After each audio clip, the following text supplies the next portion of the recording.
Welcome back to Heard Tell. Okay, as you've heard tell, there's a lot of mess going on in Congress. They are back from a recess and they picked up right where they left off.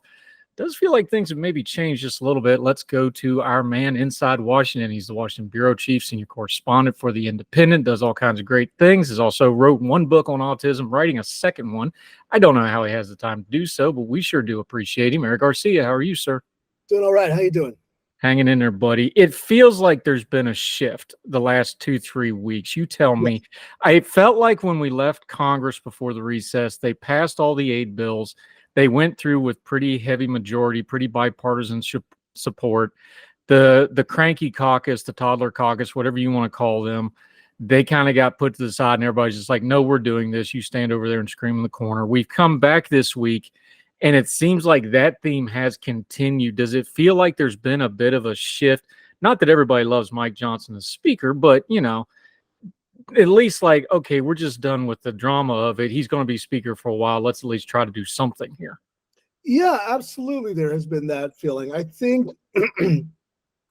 the momentum shift really happened after Johnson had his kind of, pardon my French, excuse me, road to Damascus moment. First off with Iran trying to hit Israel, and most of those rockets were blocked. And then reading the intel and having that whole spiel about how I'd rather send bullets to Ukraine than American boys. That was the moment, I think, where Mike Johnson kind of recognized there's nothing I can do. There's nothing I can do to make these people happy. The Clown Caucus, the Freedom Caucus. I mean, you can include the Freedom Caucus, though Greene's not really in the Freedom Caucus. Massey's not in the Freedom Caucus. People forget that. But there was this kind of understanding, and I think that when that, and I wrote about this when the vote happened. Johnson also kind of weirdly did Hakeem Jeffries a favor when he allowed for the 4 separate votes on Ukraine, Israel, TikTok, and Taiwan, because that allowed the progressives in his conference to vote against Israel aid, but not sink the whole thing, and allowed them to air their grievances. So I think that basically what happened was Johnson, for better or for worse, kept his word to everybody, and it worked out. So now we come back, but the issue is, and I said this, I tweeted this out last night, is that Greene made a big stink when she filed her motion to vacate in late March, and now she has nowhere to go. Nobody wants to go through with the motion to vacate. Nobody wants to have that vote. Democrats said this week, Hakeem Jeffries and Catherine Clark and Pete Aguilar said they are going to vote to table it. So, but because she's made a big stink about it, she can't not pull the trigger. But if she pulls the trigger and it fails, which it looks like it will, she has egg on her face. So it seems that Johnson has figured out basically how to govern by coalition with the Democrats and with a large majority of the Republicans. How much of a jam? Like, she can't back off it, right? She's got to go through it just for her own fundraising and everything else. She's going to bring it forward. Hakeem Jeffries has already came out and said, no, we're going to table this thing. We're going to kill this as soon as it comes up.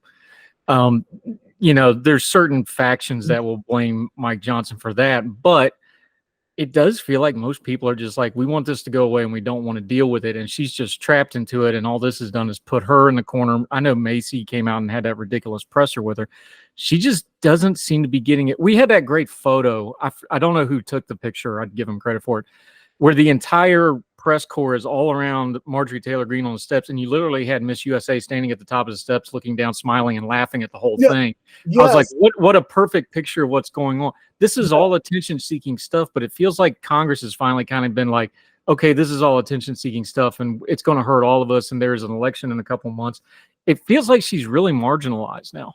Absolutely, and I think that that's absolutely intentional. I mean, a perfect example of this, yesterday there was a vote on the a vote for anti-Semitism on campus, And it was sponsored by Representative Mike Lawler, who is a Republican from a district that voted for Joe Biden. Republicans really wanted to keep the focus on that, but then, of course, Greene had her whole press conference. So that kind of obfuscated the vote, even though it passed with a lot of Democratic support.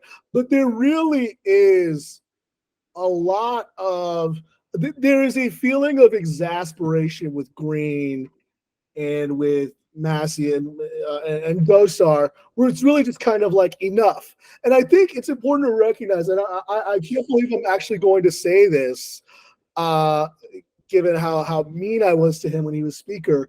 Weirdly enough, I think Kevin McCarthy kind of did a good job reining Greene in and telling her not to just do all of these harebrained things. Because and telling her, if you want to build power, this is how to do it. And ironically, Greene has more of a legitimate policy objection to Johnson than Matt Gaetz did with McCarthy, because Gaetz just filed that motion to vacate after they passed a CR. Johnson passed 12 spending bills, basically an omni, split in half, and the Ukraine aid. But even a lot of the Republicans who voted to get rid of McCarthy, like Tim Burchett, Nancy Mace, Matt Roseville, don't seem interested in doing this. So yeah, she really is a marginalized figure at this point. That anti-Semitism vote, or whatever you want to call the campus bill that they passed, yeah, that one was really interesting. Punchbowl talked about it at length this morning. If you don't read Punchbowl News, you need to. It's one of the best things you can read for yourself. They went into detail. The Democratic leadership was all on board for this thing. All of them. Clark was in it. Aguilar was on it. Hakeem Jeffries was on it. But there's a feeling that that's also put them in a little bit of a bind. So at one stage, you've got the Republicans who've got their crazy caucus and the Marjorie Taylor Greenes and the Masseys and them to deal with. What about the Democratic side? Do they have a rift with their progressive wing? Are they having problems with them right now? The squad's kind of been a little quieter before this protest stuff kicked up. I know what the media and the normal suspects are pressing, but inside the caucus, is it tension? Is it problems? Or is it just, well, we know what this is and we have to kind of stay between the lines, keep everybody happy here? There is really, I think, I don't want to say, it hasn't boiled over yet, but it is definitely simmering. And I should say that it doesn't fall, because I think that a lot of the progressive squad says that, well, the APAC opposition to progressives is rooted in anti-Black racism. And there's some truth to that, but not a lot of truth, because, for example, Ricky Torres, who's Black and Latino, is a big supporter of Israel. And Hakeem Jeffries is also, House Minority Leader, likely to be the first Black Speaker of the House, is a major supporter of Israel. And then conversely, you have a lot of Jewish Democrats like Sarah Jacobs and Becca Balint, who voted against that the campus bill, the anti-Semitism bill, the protest bill, whatever you want to call it. And they're both Jewish. And then Jimmy Raskin, also, who is Jewish, who represents the suburbs of Maryland, the suburbs of DC, which are very Jewish, is supposed to see fire in Gaza. So it doesn't fall along neat identity or ideological lines, I should say. But there definitely is a rift. And this is something, and Andrew, you've seen me say this all the time. The difference within the GOP is mostly about tactics. Most of them agree they want to restrict immigration, they want to cut taxes, they want Trump reelected. Democrats have legitimate policy differences, but like with Republicans, it's just like, are we going to impeach Joe Biden? Are we going to do this with or without the rule? Democrats, there are legitimate policy differences on Israel, on foreign policy, on taxes, on energy, but there really is starting to, I think, see this simmering tension boil over. You saw it with AOC and Jared Moskowitz. They got into a little Twitter tiff last week because of Bernie Sanders, and Jared Moskowitz liked a tweet that said for AOC to F off. So that tension is there. And, 55 Democrats voted against the Israel aid portion of the foreign aid bill. a large amount, I think, of Democrats voted against the campus bill yesterday. So it's there, and that's going to be a real test for Hakeem Jeffries. It's probably going to be the first big test for him because for the longest time he's been able to keep everybody in the tent, and he's been able to do what Nancy Pelosi did and just keep them as a block. So that's going to be a real test for him. Yeah, Hakeem Jeffries, he's had a little bit of an easy job, like you said, because he can just stay out of the way and let the Republicans look like chaos. So he's had a bit of an easy ride since he's taken the reins here. But now he is in the minutia of it. He's having to pick his spots, like just this week, saying we're going to come out. Hey, we're going to make sure that this tabled motion to keep Mike Johnson as speaker, we're going to make sure that dies. Not everybody in his caucus was thrilled at that. They would have read it. He's made a tactical decision there. He's dealing with things like the squad. He's setting up some legislation between now and election day, 180 odd days, whatever we're at right now. 186. How's he looking tactically? What's the feeling of not just keeping everybody in line, because that's one part of being, a potential speaker and a majority minority leader, whatever role you have. That's one part of it, is just keeping everybody in line. The other is pushing forward stuff that keeps everybody happy. Where's he at on that? I think at this point he is trying to figure out what that medium is. I think that one of the things that that both Nancy Pelosi and Joe Biden were incredibly good at doing, and Joe Biden obviously still good at doing, is finding the median of wherever the Democratic Party is and going with that route. And I think that Jeffries is trying to figure out what that looks like. So, for example, they had the tax bill earlier this year that had the expanded child tax credit. Even though a lot of progressives didn't like it because of the corporate giveaways, most Democrats liked it because it had an expanded child tax credit. You're going, by virtue of him being minority leader, minority leaders can't really force votes like the way they do in the Senate. Being in the House minority really doesn't have a lot of perks. So at this point, what he's really focusing on is, I think, the power of the pulpit and messaging and keeping everybody in line. He's famous for saying we're a coalition, not a cult. So as of right now, I can't really say what he's focused on, what policy he thinks he's focused on, because I think a lot of it is contingent on, can he get the necessary votes? They only need a few seats to flip. And if the New York Democratic Party does its job, and if the California Democratic Party does its job, he'll be Speaker of the House next year.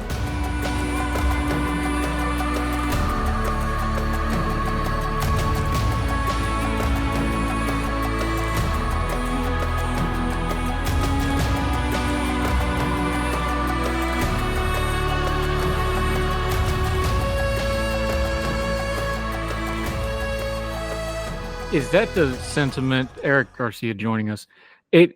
Politically, we've kind of been on the line of, the Democrats will probably get the House and lose the Senate just because of the map. We'll talk about the Senate in a minute. What does it feel like inside of Congress? We know we've had a rash of Republicans kind of bailing ship here. What do the members think? How do they feel this is going? You have certain members coming out and saying, well, our only legislative goal is to get Donald Trump elected when you're a Republican. That sounds like a bad idea, but he said it anyway. But there's a lot of them that feel that way. How does it play? How does the actual members feel this election is going as far as whether the House is going to flip or not? I think a lot of them feel that. I think a lot of Republicans feel demoralized. I mean, one of the things that's important to look at is a perfect example of this, I think, is Kathy McMorris Rodgers. She's, for those who don't know, she's the Energy and Commerce Chairwoman. And Republicans, this, Andrew, so I don't need to tell you this.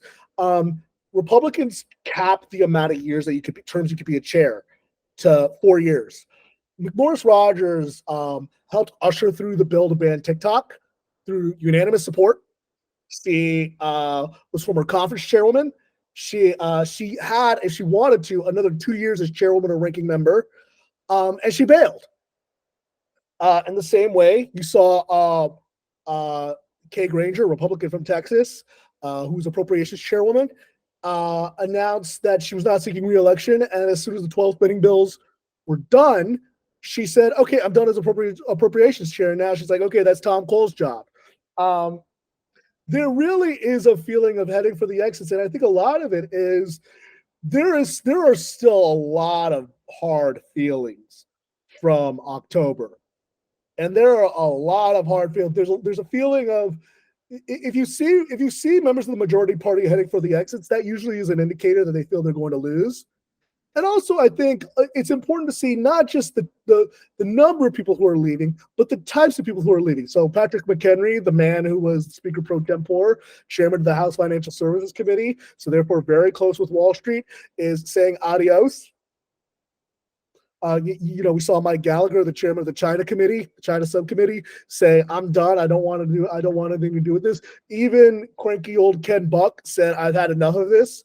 So it's the type of members, the members who want to get stuff done, the ones who don't gesticulate and grandstand, who are staying in, and who are leaving, and it's the ones who like to grandstand, who like to posture, that are staying in. Chip Roy's not leaving. Thomas Massey isn't leaving. Margie isn't leaving. We'll see what happens with Lauren Boebert in her primary, but she doesn't want to leave. Is there a feeling that on the Republican side that they're just stuck with those people? When you see the more moderate people or the just get stuff done folks, it's not that they aren't, maybe pro-Trump or whatever else, but they at least want to legislate in some respect, whatever spectrum they fall on. Does it feel like that there's just no hope on the Republican Party side of how to deal with people like that? They seem like they've got the Democratic Party's got some radicals that they got to deal with once in a while, but they still seem to function. This seems like it's just shutting down the whole GOP caucus over and over and over again. The only reason it's not going to this time is because the Democrats are stepping in. That, for somebody that's not political, that just looks like chaos, and that's a bad look. It does, and I think most Republicans, even though they won't openly admit it, but they realize the get stuff done caucus, or the ones who will actually want to govern, just saying nothing of the Republicans who are in districts that voted for Joe Biden, so they need to get stuff done. They implicitly kind of admit, they implicitly kind of, with a wink and a nod, say, yeah, we're basically in a coalition government. Garrett Graves, who was Kevin McCarthy's chief negotiator on the budget, on the debt ceiling negotiations, said in, I think, December, yeah, we basically are in a coalition with the Democrats. There's nothing we could do. The fact that, any time they vote to have a suspension of the rules, and Andrew, you know this, so I'm just going to explain it really quickly for the plebes. In order for a bill to happen, to get a vote, a rule on it needs to pass that describes the parameters of how the debate is going to be, what amendments are going to happen. At this point, almost no because you have the radicals who will just vote to sink a rule, which never happened. Basically, now the only things that could pass are ones that you don't need a rule, which requires 2/3 of a vote, and that requires the Democrats. So Republicans, as much as they may not want to admit it, they kind of resigned themselves to saying, yeah, we're in a coalition with the Democrats. Let's do what we can, and let's just move on, and let's hope we can. They say they hope that they can add to their majority, but I think that they also recognize, just structurally, just given the fact that they got lucky in California and New York, because the California Democratic Party and the New York Democratic Party were lazy. They recognize that they probably are going to lose. On top of that, you got folks like Juan Ciscomani in Arizona who got lucky. So there's just this feeling of, and then I think it is Chavez de Raymer, who also got lucky just because of an internecine feud with the Democrats. There's just kind of this feeling of, okay, let's take our licks and let's move on.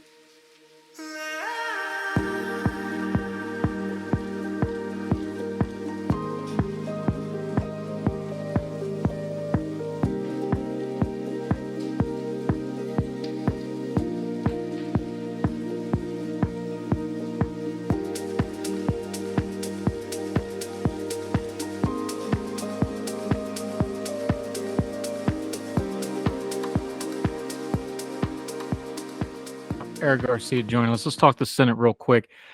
This really was, when they pushed through these aid bills, this was really Mitch McConnell's last checkbox he wanted before he went out the door in a lot of ways. this didn't get as much coverage as it wanted to, but this was really what Mitch wanted to go out on. This was a big deal for Mitch McConnell and Schumer. This is one of those things where they get, they don't like to talk about it, but they got some overlap and friendship involved there, and they know how to get this kind of stuff done. Yes. This very much was a Senate. We paid attention to the House, but the Senate really drove the bus on a lot of this. Like, hey, we're going to send it to you. Don't screw it up and pass it. Yes. Talk about the Senate side of this for a minute.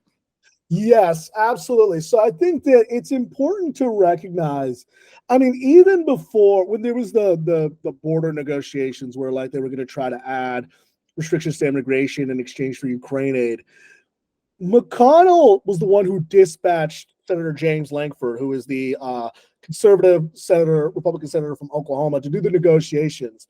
But I think what McConnell, because you remember they began then in kind of October, December. I think McConnell hoped that they could get this done before the holidays, because he recognized that as soon as Trump started winning primaries, he would be the de facto head, and he wouldn't want this because he wanted to keep it in as an issue. And then I think McConnell also recognized that he was basically pleading with Republicans. He's like, because he recognized, look, if Trump wins, we're not going to be able to pass this because the Democrats are not going to want to do that, are not going to want to do this and give Trump basically give Trump money for the wall, restrictions to asylum, and quote unquote catch and release. He's like, take the win. But because Trump and to another extent Mike Johnson basically sank the bill, they were ironically, it forced them to pass, just the foreign aid without it. But McConnell always wanted this to be his defining legacy. McConnell, people have focused on, last year, if you remember, before he started, he had those episodes where he froze up. If you remember, he took a pretty bad fall at the Waldorf Astoria, and I think he like cracked his ribs or something like that. He was already in the twilight, and he already, I think, understood that he didn't want to be minority leader or majority leader under Trump. He didn't want that headache again. So this was really his last gas. And again, to your point, he, once House Republicans and basically almost all the Senate Republicans killed that deal on the border, he was just like, okay, fine, we're just gonna do a standalone and tell JD Vance to kick rocks. This was him basically said, this was his last gas. And I went to the press conference he had last week, right before the vote. And he was pretty, for those who don't know this, McConnell is not a very candid person. John Boehner used to say he keeps his emotions in like a lockbox. He basically took a shot at Tucker Carlson and the isolationists in the GOP. And he basically said, look, this is not, we're going to do this and forget these people. But this is what he wants. I remember I joked with a friend of mine. I said, if McConnell actually gets Ukraine aid through, they should build a statue to him in Kyiv, just recognizing just how difficult this was. But you're right. This absolutely was a McConnell Schumer special. I mean, he had some of the internationalists in the Republican Party, like Mitt Romney, get behind it. But really, this was Chuck Schumer, and this was the Chuck and Mitch show. This leads us, Eric Schumer. See, now I'm messed up. Eric Garcia joining us. This leads us into a little bit of projection, though, because Mitch McConnell is going to be leaving. He's already announced he's stepping down. Mitt Romney's going to be gone. Yes. The Republicans, just by the math and the map, they could still screw it up, but it would really take something special because things like West Virginia, there's just no way. They're going to probably get the Senate one way or the other. Yes. There's going to be new leadership in the Senate, one of the three Johns or somebody else. Yeah. Schumer's still going to be there, but this is probably going to be his last run as a minority leader. I don't know how much longer he's going to want to hang around. And there's a lot. We're making a lot of fun of the House right now, but the Senate's about to go through some things because on both parties, there's a lot of younger people coming up that are going to start wanting those leadership slots that have been locked up for 15, 20, 25 years. Yes. Talk about that for a minute, because put all the politics aside. Just functionality, we've learned from the House that sometimes you just need some people upstairs that at least know how to put stuff through, whether you like it or not. They at least functionally know how to run the place. I don't know that they functionally know how to run the place in the House GOP right now. when McConnell leaves, that is going to be a sea tide on how the Senate functions, both when he was in the minority and the majority leadership. Schumer and him are of the same mind functionally on how to run the Senate. That's why they can work together. Talk about that part of it, because I think that's something we need to really watch for going into the new year. Yeah, I mean, I think that what I should say is, even before McConnell made his announcement, he was already losing his grip. If you remember on the conference, if you remember right before the border deal tanked, like McConnell's enemies started leaking stuff to other news outlets about what he was saying. Even Romney started being critical of him. And then, if you remember last year, for the better part of a year, Tommy Tuberville basically blocked military promotions, even though McConnell didn't like it. But he functionally couldn't do anything. If you remember in 2022, Lindsey Graham tried doing that 15-week abortion ban. He basically went around McConnell. The thing of it is that, yes, McConnell was an incredibly effective minority leader, he had his merits as a majority leader, mainly just confirming judges, but he really didn't know how to he really couldn't pass much legislation. But what you're seeing now is that whoever succeeds McConnell is not going to be able to have that kind of iron grip on the GOP, the Senate GOP, that McConnell had for years, because even McConnell was losing it. And on top of that, you're not going to have somebody who knows all the procedural tactics and where the bodies are buried, and how to use all these little tricks to gum up the works with Democrats.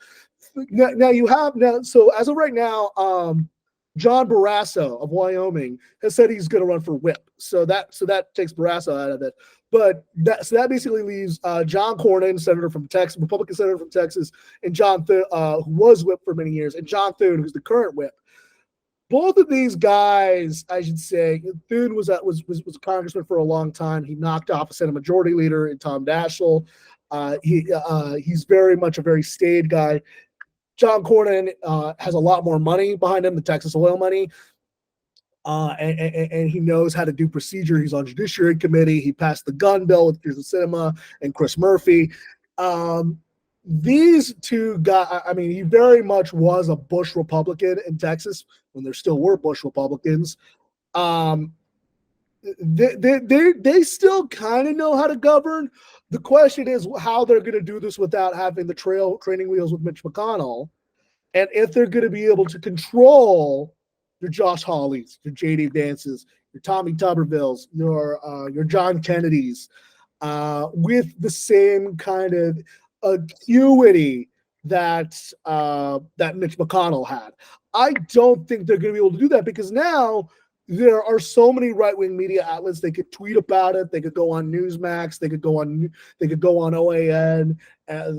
go on Steve Bannon's show, and they could completely subvert things. So there's no longer those kind of uniform chains of command like there used to be. For better or for worse, Democrats are able to get their folks to fall in line. If you remember, only 3 members of the Democratic caucus voted against the foreign aid bill. It was Welch, Sanders, and Merkley. Even though a lot of Democrats don't like what Netanyahu's doing in Israel, they basically fell in line because they're like, well, what are we going to do? We got to pass Ukraine aid. So it's going to be very different under the Senate Republican caucus. And as you said, there's not going to be a John McCain. There's not going to be, if Trump wins, let's just say Trump wins, because polling shows right now he's in the lead. There's not going to be a John McCain. There's not going to be a Bob Corker. There's not going to be a Mitt Romney. There's not going to be somebody who reins in Trump or who says, no, Mr. President, we're not doing this. Lisa Murkowski is going to be there still. Susan Collins is going to be there still. But they don't want to talk about Trump. They don't want to defy Trump.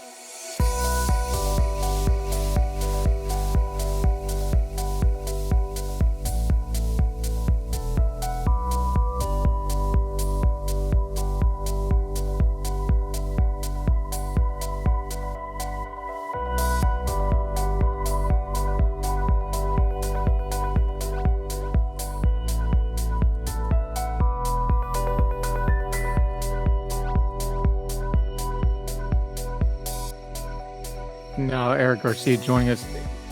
What people call the squishy middle from both parties. That's the part of Congress that's really going to change, especially in the Senate this particular election cycle. You know, Joe Manchin's going to get replaced by Jim Justice. Jim Justice is going to win that race by 30 points at least. So there's your moderating force that would kick back against both sides. He's gone. Mitt Romney's going to retire. He's not going to be there anymore. He's one of those that would fight both sides from the middle if he had to and didn't mind it.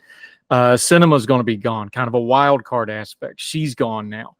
There's a lot of those people where you could just get 4 or 5 people together and do some stuff that are going to be gone. Not just the switching of who's got the majority now, just a lot of those kind of folks that would, okay, well, I'm willing to give on this and do it. Those folks are going to be gone, not just the leadership, just rank and file. And that means people like the J.D. Vances of the world are going to have more, say Cotton's not going to be able to be sidelined because nobody's going to have the sway to overtalk him. You're just going to get those people louder now with those middle folks gone, aren't you? Yeah, you are. I mean, and that's not to say that there are that everybody's gone. Like, I mean, you still have Todd Young on the Republican side who can work with Democrats with an infrastructure bill. You still have Bill Cassidy. You still have Lisa Murkowski. On the Democratic side, you still have folks like John Tester, Patty Murray. You still have Chris Coons. Even someone like a Chris Murphy, as progressive as he is, he can still work with it. You still have someone like Amy Klobuchar, chairwoman of the Rules Committee. You still have those folks. It's just going to be they have smaller margins. There's a joke in Washington, and this joke, Andrew. There are 3 parties, really. There's Democrats, there's Republicans, and there's appropriators. These are the people who, once everybody cries it out and is put down for a bottle on a nap, they go behind closed doors and they write the budget. Those folks are still going to be there. They're just going to be fewer and further between. And what I think is also going to happen is that the folks who really who get stuff done, they're going to need to outwardly present as hyper-partisan posturers. But then, in order for them to get the stuff done they really want to do. I think a perfect example of this, look, everybody made fun of Katie Britt after her State of the Union response. But what a lot of people missed was in the most recent round of spending bills, she sits on appropriations. She brought home millions of dollars for Alabama, which is one of the poorest states, but she brought home money for roads, for HBCUs, for community centers.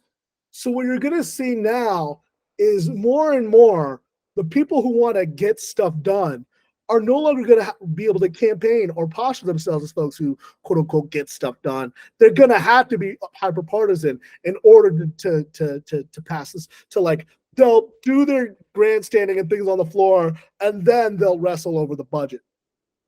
Yeah, that's the old Robert C. Byrd method of you rail against Washington while making sure Washington sends you lots and lots of money back home. That's the trick to being a successful U.S. senator and a congressman, for that matter. Yeah, exactly. Well, congressman, the other thing about a congressman, this is a little off topic, but we need to hit it since I brought it up. One of the biggest ways to make sure you get reelected is a congressional office is functional and people can get a hold of it. And people don't talk about that a lot. But you hear about this on the Hill reporting and stuff, like, which Congress people and which senators, whose offices run right. If you call Joe Manchin's office to this day, even with him retiring, you're going to get a phone call back. Yes. There's there's a lot. If you want to stay successful in Congress, your office has to function so you get word of mouth. That's one of those little political things that people don't really talk about, but in an election year makes a big difference. Yeah, absolutely. I mean, a lot of people thought that Madison Cawthorn got yeeted because of the cocaine and orgies comment.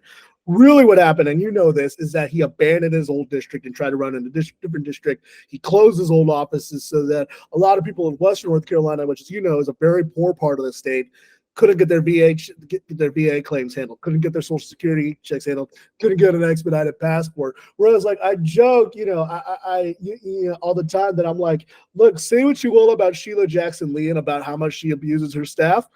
If a constituent in Houston, Texas needs an expedited passport, they're going to get it tomorrow. Say what we talked about the squad a little bit earlier. Summer Lee just won her primary.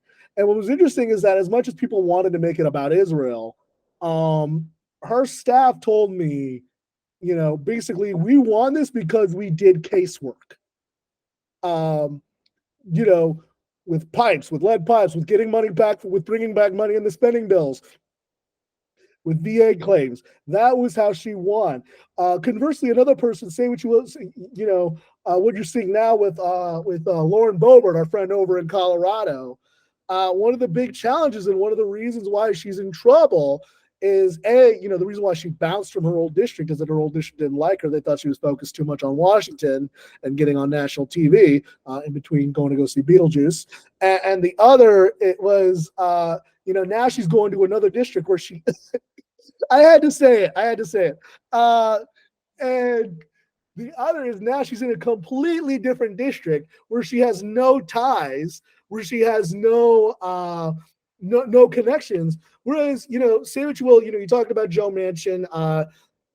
We could also talk about about other Republicans who at least Stefanik will vote no against spending bills and then brag about how she got a lot of money for northern New York.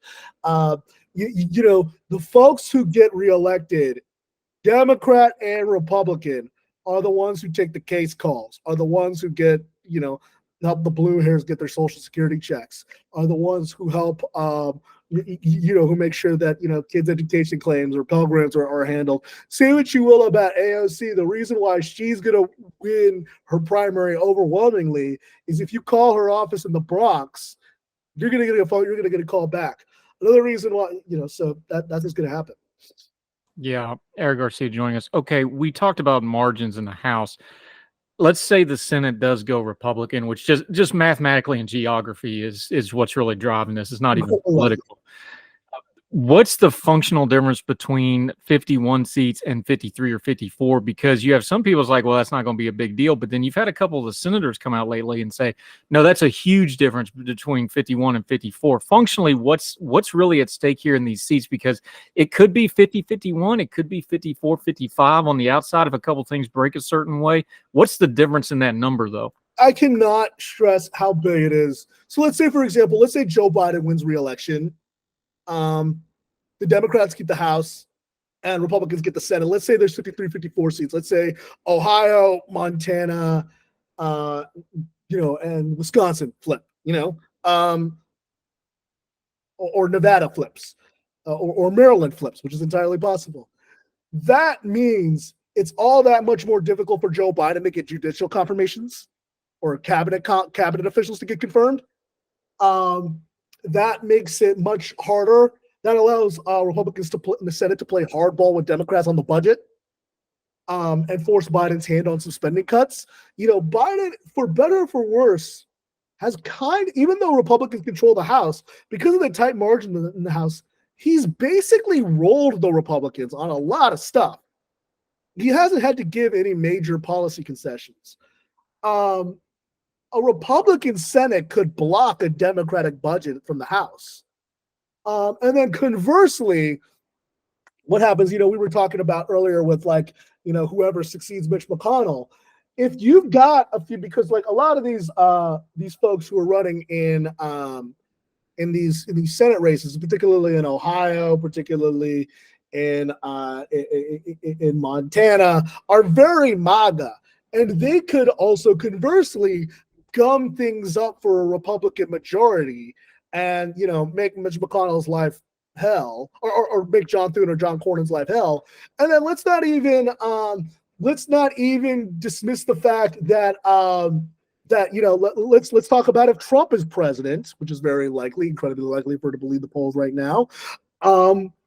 That means that these scalawags or these rapscallions can just appeal to the president, go on Newsmax, and then Trump, and then they could gum up the works for leadership or for the grown-ups. Or they could start banging it, or for example, if they want to do something through reconciliation on immigration, or on the budget, or on keeping the Trump tax cuts, they could easily do that, even if there are a few Republicans who don't want to do reconciliation. There are tons and tons of ways that a 51 seat majority for Republicans is night and day than 53 or 54.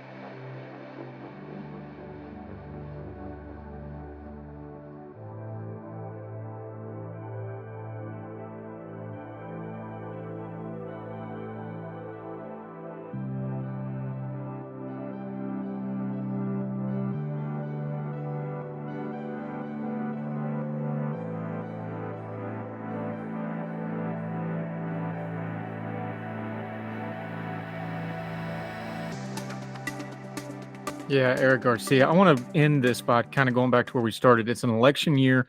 We've talked about the generational changes that are coming to the Senate. We're already watching it in the House because Hakeem Jeffries has already stepped up, even though Nancy Pelosi is still there, but she relinquished leadership. One of the ways you get generational changes is when you don't have steady leadership at the top. I think one of the things that's really not been talked about enough is no matter which way this election breaks, is we're getting a lame duck president. We are, yes. I don't think enough people understand in Congress, in politics, in the way Washington is power structured, whoever wins, whether it's Trump or Biden, the second they win the new election cycle and the new power struggle is going to start immediately because they're both automatically lame ducks. I don't think there's going to be any grace period for either one of these two. And I think that's going to speed up some of this political and generational change we're talking about a lot faster than people are thinking about it. And I haven't heard a lot of people talking about that. Absolutely. I mean, the fact of the matter, and to say the fact that whoever wins is going to be incredibly unpopular, is going to be an incredibly unpopular and an incredibly polarizing president. We talk a lot about these things called the double haters, people who hate Trump and Biden. That is, and it should also be noted, Trump and Biden came into power came into the leadership of their parties under very different circumstances. Trump basically wiped out an entire generation of young Republicans. Marco Rubio, Ted Cruz, Scott Walker, Rand Paul, basically sidelined them and Bigfooted them. Biden, and to an even greater extent, Hillary Clinton, largely only became leaders because there was such a gap. People don't remember, especially young ones, don't remember that during Obama's presidency, Republicans obliterated Democrats on the local level, just wiped them out. So really, Biden and Hillary Clinton were the only ones in the game. Now you could say that, oh, well, in 2020, you got Amy Klobuchar, you had Elizabeth Warren. Yeah, but all those guys, or you either had people who were a little bit older or were pretty green on the national stage, or you had really young guys like Pete Buttigieg and Julian Castro, who really were a little too inexperienced to be on there. Now what you've seen is you have a lot of these young bucks on the Republican side who are much more MAGA, who are much more ideological, and they're going to start coming up and they're going to try to set themselves up as the successor for Trump. Whereas I think what's interesting now is that because of Dobbs in the midterm and because of the Trump effect in 2018, you're going to have a large crop of governors, younger senators on the Democratic side. And it's important to remember in 2020, basically because the 2016 primary was so bitter, progressives and I guess you could say the establishment basically had a ceasefire and a truce saying we're going to set aside all of our policy differences to focus on beating Trump. Once that ends, and once Trump, whether Trump wins or loses, he's no longer, the specter of Trump no longer hangs over. And once Joe Biden is no longer, the leader of the party, those ideological differences are gonna come bubbling back up. I mean, we already see them bubbling back up on Israel. You're gonna see this kind of power struggle within the Democratic Party that you really haven't seen since, I would say, the 2008 Democratic primary, and really not since the 2000s altogether in the Democratic Party, because that's going to set out the succession rates. Yes, you have Kamala Harris, but a lot of Democratic strategists behind closed doors worry about her. You have Gretchen Whitmer in Michigan, but a lot of people wonder, well, can she appeal to black voters? Can she appeal to other voters outside of it? Yes, someone like Raphael Warnock, but do you really want to give up a swing state? Democrats really want to give us a swing state Senate with somebody who's as good of a campaigner as Raphael Warnock? There is not going to, these are going to be legitimate policy, political fights that you're going to see. To say nothing of the fact that you're going to want to see the GOP establishment want to wrest back power, but then you have your Hawleys, your Vances, but then you also don't have, Republicans are now kind of in the same spot the Democrats were in 2016, where they don't really have somebody on the bench. There's no bench at all. It's been wiped out. Yeah. No, Exactly. and the thing with the bench is, Joe Biden won because everybody kind of looked into the abyss in the Democratic primary and went, no, we're not doing this, and ran, not walked to the polls for Joe Biden. Yes. And when you look at the crop of folks that's going to run for the Democratic in 2028, the Illinois governor is going to run. He's got enough money; he can do it on his own. Yeah. You've got some real outliers. Joe Biden really does feel like the last time the progressive wing holds their nose and says, "Okay, we'll go along to get along," even though they're still the minority of the party. Sorry, Yes. guys, you just are. Yeah. They want the reins, and I don't think they're going to give them up this next time around. No, but they don't have anybody to take it either. They don't have so anybody what do they to do? take it. Nobody in the Democratic Party has set up themselves as the mantle bearer of the left yet. Somebody Hold on, time out. What is left? They probably need to take one step back and go, what is this new left? Because the joke used to be the center of the Democratic Party is whatever Joe Biden said this morning. That was before he was president. He was always the middle, right? He was the floater, right? Well, he's floated way to the left of where he started out, even during the Obama years, if you go listen. Don't they need to have a conversation of what is this new modern? Because a lot of the old stuff of the Democratic Party, yeah. Because you're losing a lot of the union folks to the MAGA folks. The Israel question is a real dividing point, especially places like New York, where power base of the Democratic Party for decades and centuries, really. That's a dividing issue. What is this new Democratic Party going to look like? They got to kind of figure that part out before they go forward. I mean, the Republicans got to figure out, are we going to stay Trump or are we going to, gain our minds back? That's the Democratic question, isn't it? This new Democratic Party is a whole new thing. It is a whole new thing. Let's also not ignore the fact that they've seen lower black turnout in cities like Philadelphia and Milwaukee and Atlanta. The Democratic Party is becoming a lot whiter and becoming a lot richer and a lot more college educated than it was, in the Democratic Party that my grandmother, who adored Franklin Roosevelt, did, or my old yellow dog Democrat late grandmother on my father's side. It is a very very, very different Democratic Party. It's a Democratic, so they are going to need to have those come to Jesus moments. I think that what you're going to see on the Israel thing, I think what you see now is you see some folks like Jamie Raskin and folks say, I still support Israel, but there needs to be, or Chuck Schumer say, but this right-wing racist government of Israel needs to go. I think that's going to start to be the median of where the Democratic Party is.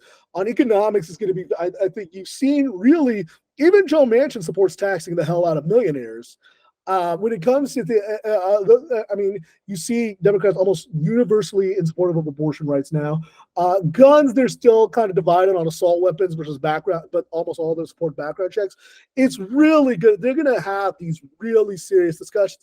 And on top of that, they need to discuss not only what these discussions are, but how do they get back these non-white, non-college educated voters. I mean, you know, this is like my hobby horse, that Democrats are losing Hispanic voters and they're losing college educated black voters, and they're also losing non-college educated black voters, and they also lost Asian American voters as well. So this is they're gonna need to think about simultaneously, what do we stand for and how do we get back some of these older voters. Yeah, and demographically, we'll talk about some other time. You want to talk about some of those swinging national election, Hispanics going Republican by 20-25% and going 35-40%. There's a huge national swing that could possibly be coming in the next few years if they're not real careful. The Democrats are going to be in for a rude awakening. I mean, I've been saying this. I've been saying this. Democrats are in for a rude awakening if Trump on election night gains the lead in the Silver State of Nevada. That's going to send a lot of people into a tizzy. Yeah, Nevada's a complicated. I lived in Vegas for a couple of years. I got an up close and personal of the politics out there. Yeah. It's its own beast, but it's really going to be an interesting state this year. People keep an eye on that. Eric Garcia, we love talking to you. We love the insight. Real quick, let folks know what you got going on. You're writing another book. You sadist. What are you doing? What are you doing with your free? It's going to cut into your guitar playing, my friend, but writing a new book, let people know what you got going on. We're going to link to his new piece on Marjorie Taylor Greene in The Independent. Let folks know how to keep up with you. You follow me at The Independent. We have a newsletter that comes out every weeknight inside Washington. Comes out at 6 p.m. because Ronald Reagan used to say that him and Tip O'Neill were friends at 6 p.m. So it's your nightcap for the night. We got my column at MSNBC. My book, We're Not Broken, Changing the Autism Conversation. conversation you could buy in bookstores everywhere. I'm working on a second book about autism and masculinity. That is set to come out in January 2026. But as always, I will be, you can catch me on the campaign trail. You can always DM me, and I'll be keeping you updated. Thanks for having me. Yeah, Congress is going to be real interesting the rest of this year and an election year. So make sure you got good folks like Eric in your rotation. Buddy, I appreciate you. We'll talk again soon. Appreciate you. Thank you, sir.